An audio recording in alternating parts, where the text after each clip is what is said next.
राम राम राम राम राम राम राम राम राम नारायण नारायण। संबंध। ज्ञान की परानिष्ठा प्राप्त करने के लिए किन किन साधन सामग्रियों की आवश्यकता है, इस विषय को आगे के 3 श्लोकों में बताते हैं।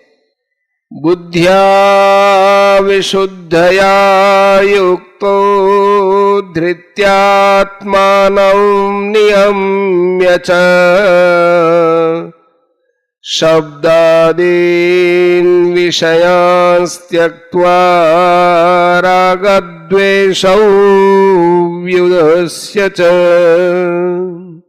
विवेक्तसेवी लघ्वाशी अथवा कायमानस ध्यानयोग परो नित्यं वैराग्यं समुपाश्रित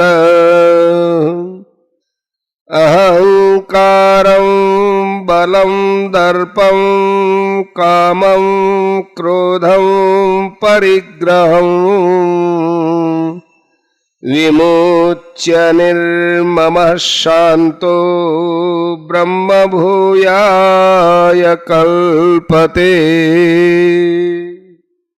जो विशुद्ध सात्विकी बुद्धि से युक्त, वैराग्य के आश्रित, एकांत का सेवन करने वाला और नियमित भोजन करने वाला साधक धैर्य पूर्वक इंद्रियों का नियमन करके शरीर वाणी मन को वश में करके शब्दादि विषयों का त्याग और राग द्वेष को छोड़कर निरंतर ध्यान योग के परायण हो जाता है, वह अहंकार, बल, दर्प, काम, क्रोध और परिग्रह से रहित होकर एवं ममता रहित तथा शांत होकर ब्रह्म प्राप्ति का पात्र हो जाता है।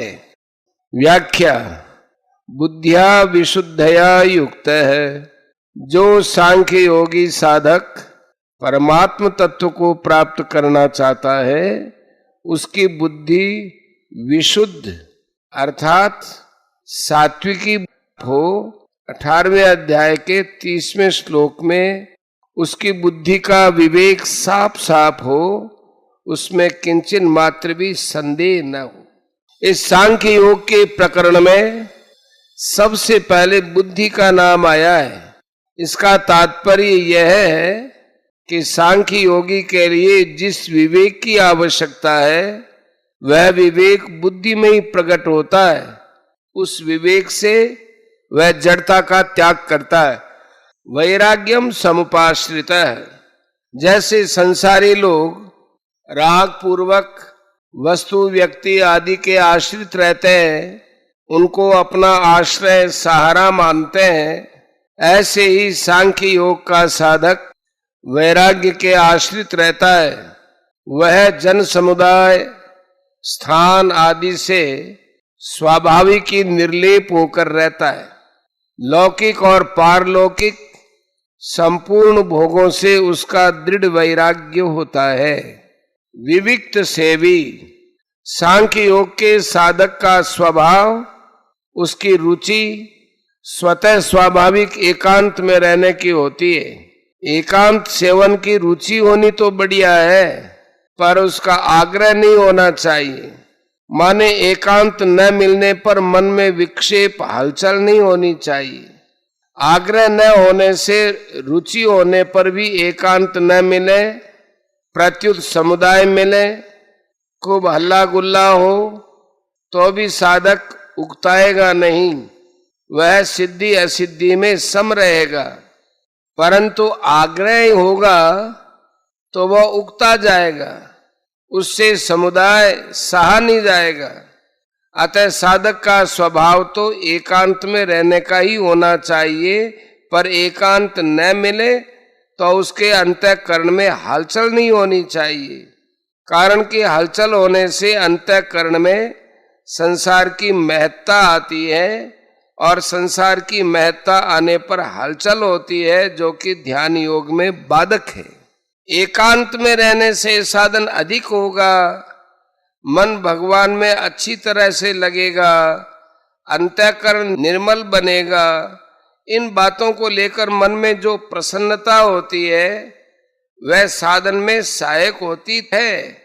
परंतु एकांत में हल्ला गुल्ला करने वाला कोई नहीं होगा, अतः वहां नींद अच्छी आएगी।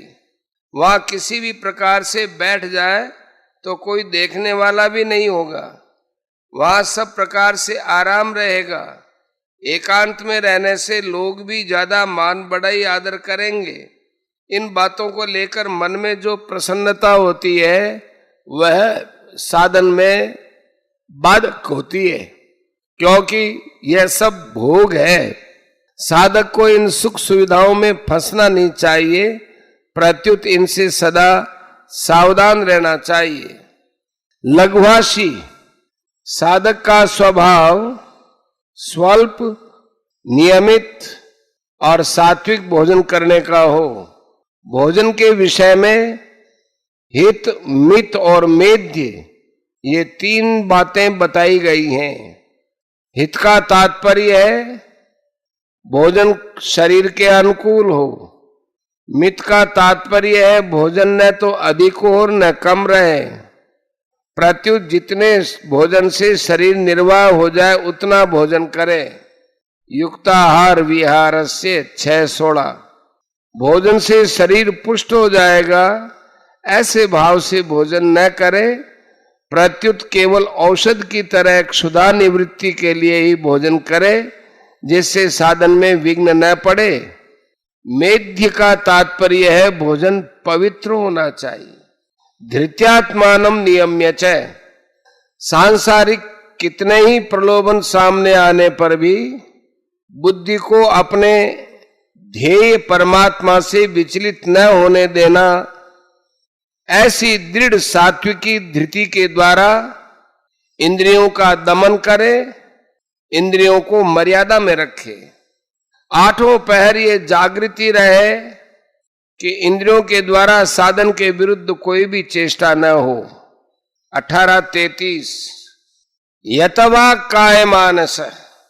शरीर, वाणी और मन को संयत करना भी साधक के लिए बहुत जरूरी है। 17वें अध्याय के 14वें, 15वें, 16वें में यह विस्तार से बताया गया है। अतः वह शरीर से वृथा न घूमे, देखने सुनने के शौक से कोई यात्रा न करे, वाणी से वृथा बातचीत न करे, आवश्यक होने पर ही बोले, असत्य न बोले, निंदा चुगली न करे, मन से राग पूर्वक संसार का चिंतन न करे, प्रत्युत परमात्मा का चिंतन करे। शब्दादीन विषयांस त्यक्त्वा। ध्यान के समय बाहर के जितने संबंध हैं जो कि विषय रूप से आते और जिनसे संयोग जन्य सुख होता है, उन शब्द, स्पर्श, रूप, रस और गंध 5 विषयों का स्वरूप से ही त्याग कर देना चाहिए। कारण कि विषयों का राग पूर्वक सेवन करने वाला ध्यान योग का साधन नहीं कर सकता।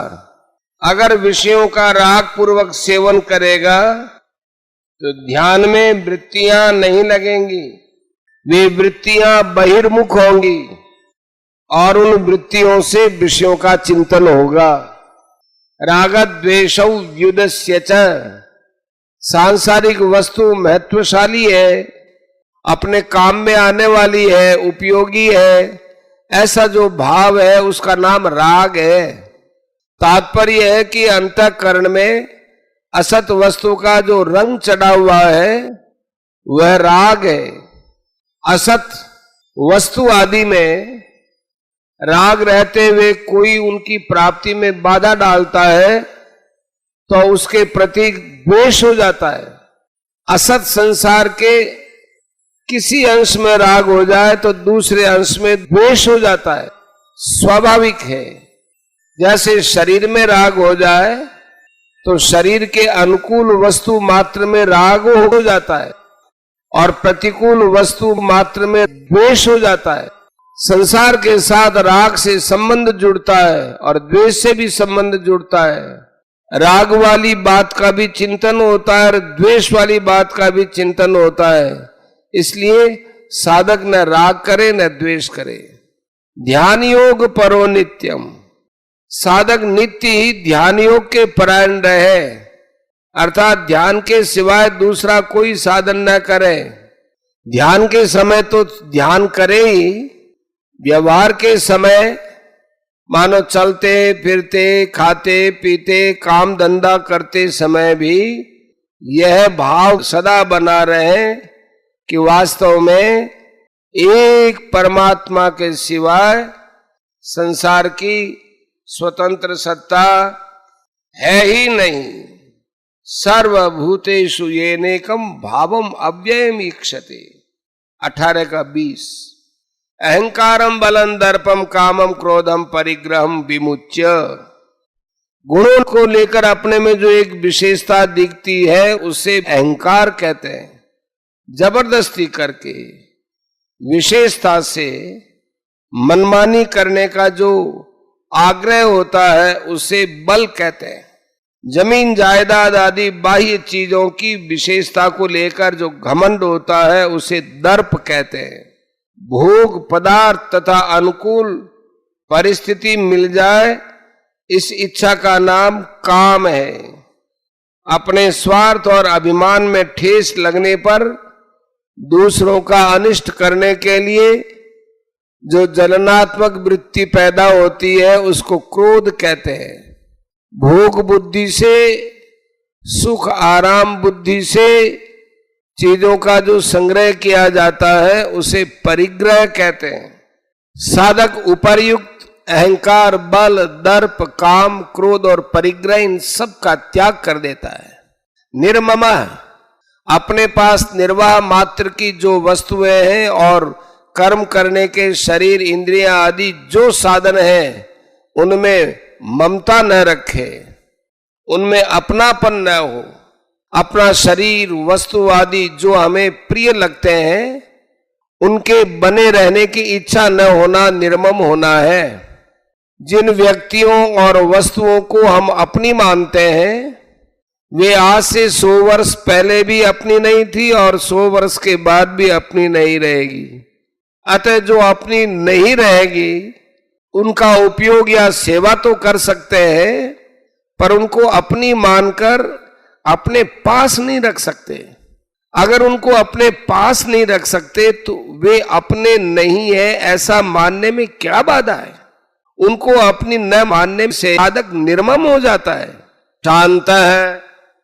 असत संसार के साथ संबंध रखने से ही अंतःकरण में अशांति, हलचल आदि पैदा होते हैं। जड़ता से सर्वथा संबंध विच्छेद होने पर शांति कभी पास में आती नहीं।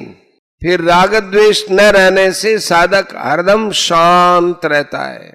ब्रह्म भूयाय कल्पते, ममता रहित और शांत मनुष्य परमात्म प्राप्ति का अधिकारी बन जाता है। असत का सर्वथा संबंध छूटते ही उसमें ब्रह्म प्राप्ति की योग्यता और सामर्थ्य आ जाते हैं। कारण कि जब तक असत पदार्थों के साथ संबंध रहता है तब तक परमात्म प्राप्ति की सामर्थ्य नहीं आती।